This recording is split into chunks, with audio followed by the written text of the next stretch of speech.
සුබ දවසක්. දැනුම.lk YouTube නාලිකාවට ඔබ සාදරයෙන් පිළිගන්නවා. මම අද ඔයාලට ගෙනාවේ ගොඩක් වටින ගොඩක් වැදගත් වීඩියෝ එකක්. ඒ තමයි ETF එක ගන්න.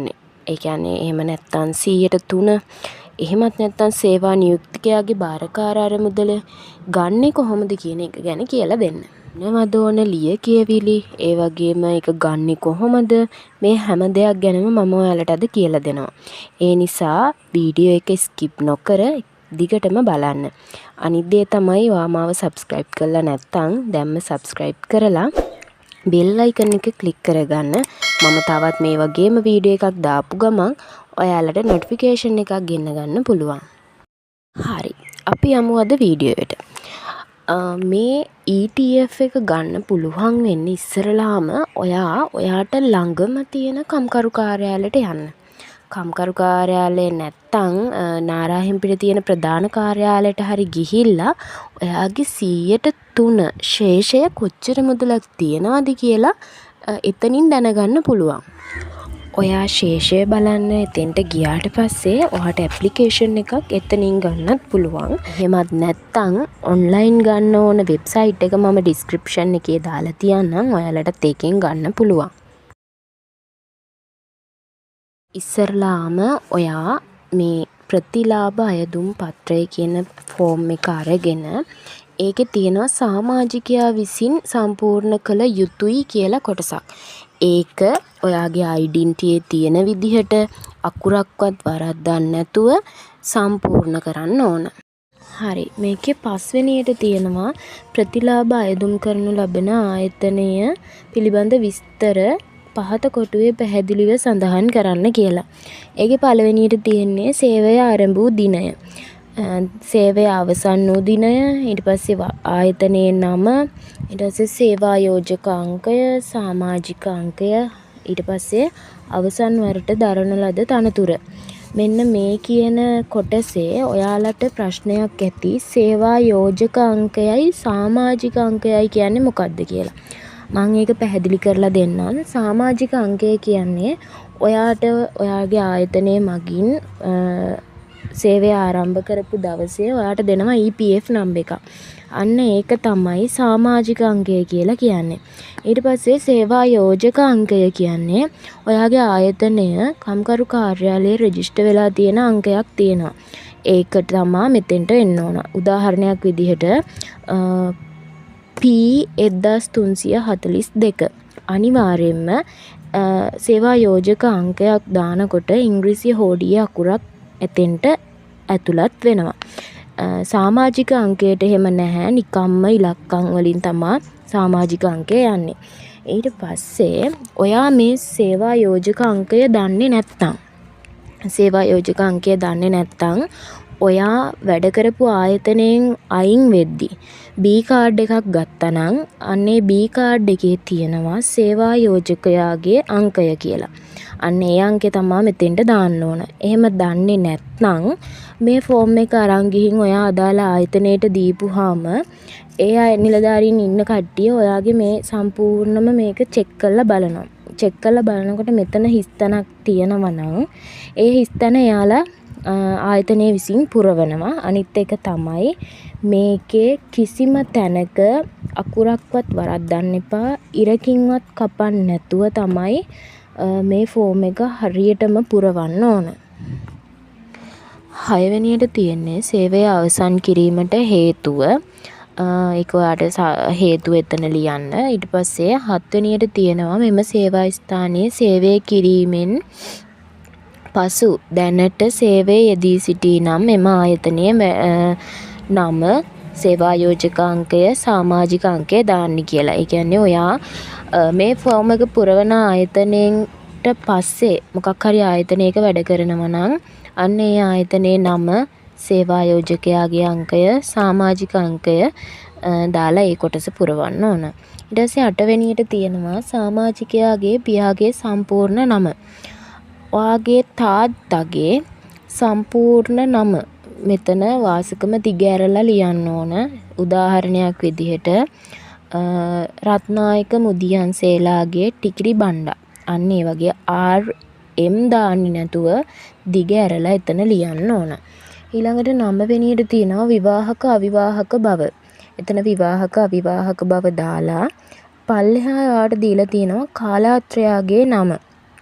කාලාත්‍රය කියන්නේ ඔයාගේ හස්බන්ඩ්ගේ හරි වයිෆ්ගේ හරි නම එතන දාන්න ඕන. 10 වෙනියට අපිට දීලා තියෙනවා බැංකු ගිණුම පිළිබඳ තොරතුරු.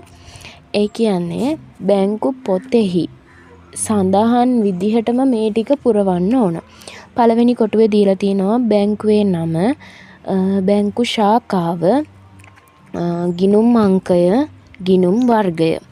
බැංකුවේ නම ඔයාගේ account එක තියෙන බැංකුවක නම ලියලා බැංකු ශාඛාව ඔයාගේ බැංකු පොතේ තියෙනවා ශාඛාව මොකක්ද කියලා. ඔයා ගිණුම ඕපන් කරපු බ්‍රාන්ච් එක තමයි මේ අහන්නේ. ඊට පස්සේ ගිණුම් අංකය හරියටම ඉලක්කමක්වත් වරද්දන්න නැතුව ලියන්න ඕන. මොකද කම්කරු කාර්යාලයෙන් අපිට අපේ ගෙන ශේෂය ඔක්කොම බැර වෙන්නේ අපේ මේ account එකට නිසා.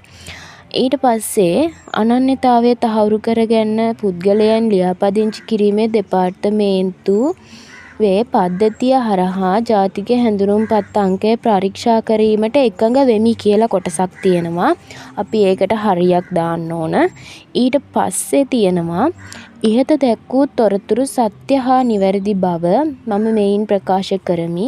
මෙහි අසත්‍ය තොරතුරු සැපයුවහොත් මට විරුද්ධව උසාවියක නඩු පවරනු ලැබිය හැකි බව මම දනිමි කියලා. ඊට පල්ලෙහා ඔයාලට දීලා තියෙනවා සමාජිකයාගේ අත්සන. ඔයා එතනින් අත්සන් කරලා මෙතන තියෙනවා සමාජිකයාගේ මහපට ඇඟිලි සලකුණු කියලා. ඔයා ඒ දෙක තියන්න යන්න එපා. මොකද ඔයා මේ ආයතනයේට දෙන ෆෝම් එකේ ඉතුරු ටික පල්ලෙහා තියෙන ටික පුරවන්න තියෙන්නේ සේවා යෝජකයාට. ඉතින් එතනින් ඔයාට එයාලා ඉස්සරහා මේ ඇඟිලි සලකුණු තියන්න පුළුවන්.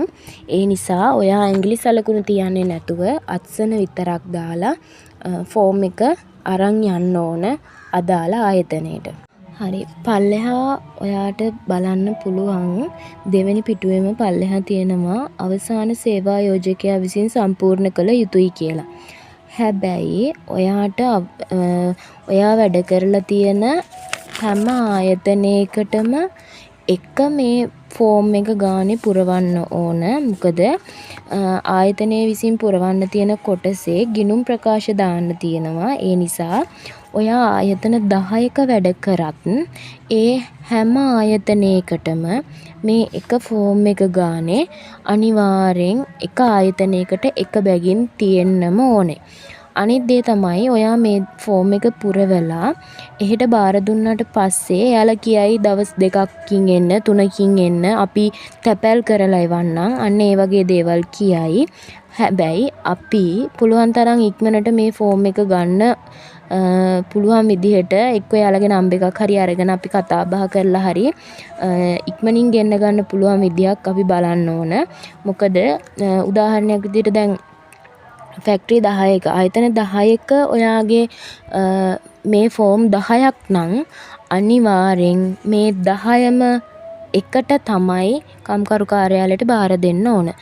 එකක් හරි අඩුව දුන්නොත් ඔයාට ඒ අදාළ ආයතනයේ තියෙන ශේෂය මේ ගිණුමට බැර වෙන්නේ නැහැ.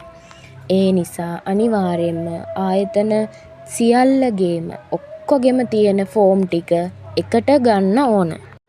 වැදගත්ම දේ තමයි ඔයා මේ ෆෝම් එක අදාළ ආයතනයට එයාලගේ කොටස පුරවන්න බාර දෙද්දී ඔයා ඔයාගේ ඩෙන්ටිටියේ ෆොටෝකොපි එකක්, උපැන්න සහතිකයේ ෆොටෝකොපි එකක්, ඒ වගේම බැංකු ගිණුමේ ෆොටෝකොපි එකක් අනිවාර්යයෙන්ම මේ ෆෝම් එකත් එක්ක අමුණලා බාර දෙන්න ඕන මේ ආයතනයට පුරවන්න.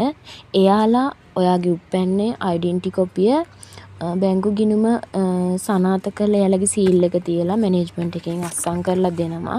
අන්න ඒ නිසා ඔයාගේ ඒ කියපු ටික ඔක්කොම ඇතුළත් කරලා තමයි ෆෝම් එක බාර දෙන්න ඕන. දිනයක් වෙලාවක් වෙන් කරගෙන ඔයා මේ ෆෝම් ටිකත් අරගෙන සේවා නියුක්තිකයාගේ බාරකාර අරමුදල් මණ්ඩලයේ කියන කාර්යාලයට ගියපුවාම එයාලා එතනින් ඔයාගේ මේ තියෙන හැම ෆෝම් එකක්ම චෙක් කරනවා. චෙක් කරලා ඩෙන්ටිටි කාඩ් එක අරන් යන්න අමතක කරන්න එපා. ඩෙන්ටිටියේ තියෙන විදිහට ඔයාගේ මේ ඔක්කොම චෙක් කරලා එයාලා ඔයාගෙන් අත්සනක් අරගෙන ඔයාට පොඩි චිට් එකක් දෙනවා. ඔයා මේ ෆෝම් ටික බාර දුන්නා. ඒ වෙනුවට ඔයාට චිට් එකක් දෙනවා. ඒකේ තියෙනවා ඔයා ෆෝම් බාර දීපු දිනය, එතකොට ඔයාගේ නම, ඔයාගේ ලිපිනය, එතකොට තව වැදගත්ම දේ තමයි ඒකේ තියෙනවා ලොට් නම්බර් එකක්. ඒ ලොට් නම්බර් එක කියන්නේ අපේ ෆයිල් නම්බර් එක. ඉතින් අන්න ඒ නම්බර් එක තියෙන චිට් එක නැති කරගන්න එපා. මොකද දවස් 21ක් වැඩ කරන දවස් 21ක් ඇතුළත, එහෙමත් නැත්නම් සති 3ක් ඇතුළත ඔයාගේ මේ ශේෂය ඔයාගේ බැංකු ගිණුමට ඇවිල්ලා තිබ්බේ නැත්නම් අනිවාර්යෙන්ම මම ඉස්සෙල්ලා කියපු ටෙලිෆෝන් නම්බර් එකට කතා කරලා ඔයා මේක පැමිණිලි කරන්න ඕන එහාට. එතකොට එයාලා එහෙන් අහනවා ඔයාගේ ලොට් නම්බර් එක මොකක්ද කියලා. එතකොට ඔයා අර ඔයාට දීපු චිට් එකේ තියෙන අංකය කියලා කිව්වහම එයාලා චෙක් කරලා බලලා කියනවා මොනවා හරි අඩුපාඩු තියෙනවද. ඒ වගේ මොන හරි දෙයක් තියෙනවා නම් එයාලා එතනින් බලලා කියනවා. ඒ නිසා අනිවාර්යෙන්ම දවස් 21ක් ඇතුළත ඔයාගේ ගිණුමට සල්ලි බැරවුන් නැත්නම් අනිවාර්යෙන්ම කෝල් කරලා ඒක එයාලට කියන්න ඕන. ඔයාට ඔයාගේ account එකට දවස් 21ක් හෝ දවස් 15ක් ඇතුළත ඔයාට සල්ලි account එකට ආවහම ඔයාට මැසේජ් එකක් එනවා ඔයාගේ ටෙලිෆෝන් නම්බර් එකට. සේවා නියුක්තිකයාගේ බාර අරමුදල් මණ්ඩලයෙන් ඔයාට මැසේජ් එකක් එනවා ඔයාගේ ගිණුමට ශේෂය බැර වුණා කියලා. මේ තියෙන්නේ මගේ ගිණුමට බැරවෙච්ච මුදල් ප්‍රමාණය. මම ඉස්සල්ලා ශේෂය බලන්න නාරාහෙන්පිට ගියාට පස්සේ තිබිච්ච ප්‍රමාණ එකතු කරලා බලපුවම මට සාමාන්‍යයෙන් ආවේ 75ක් විතර. ඒ වුණාට මට මෙතන 89ක් වගේ ගාණක් ඇවිත් තියෙනවා. මොකද මේ අවුරුද්ද වෙනකන් මම වැඩ කරපු දවසේ ඉඳන් පටන් ගත්ත දවසේ ඉඳන් මේ වෙනකම්ම මට හැදිච්ච පොලි මගේ ශේෂයට හැදිච්ච පොලියත් එක්ක තමයි මේ 89000 ගාන මට හැදිලා තියෙන්නේ. ගොඩක් අයට ප්‍රශ්නයක් වෙයි දැන් මෙතන මේ 100% ආපහු අපිට ගන්න බෑද කියලා. ඒ කියන්නේ ETF එක ආය අපිට ගන්න බැරිද කියලා. පුළුවන්. ආය ගන්න පුළුවන් වෙන්නේ අවුරුදු 5කට පස්සේ. ඔයාගේ දැනට ශේෂයේ තියෙන සියලුම මුදල් තමයි ඔයාට මේ ගිණුමට බැර වෙන්නේ. එතකොට ඔයා නැවත ආයතනයක වැඩට ගියොත් හරි නැත්නම් ඔයා දැන් ආයතනයක වැඩ කරගෙන ඉන්නවා නම් හරි ඒ සියලුම ශේෂය ගන්න පුළුවන් වෙන්නේ ආයෙත් අවුරුදු 5කින් තමයි ගන්න පුළුවන්. මම හිතනවා මම මේ කියලා දීපු දේවල් වලට පැහැදිලිව තේරෙන්නේ නැති කියලා.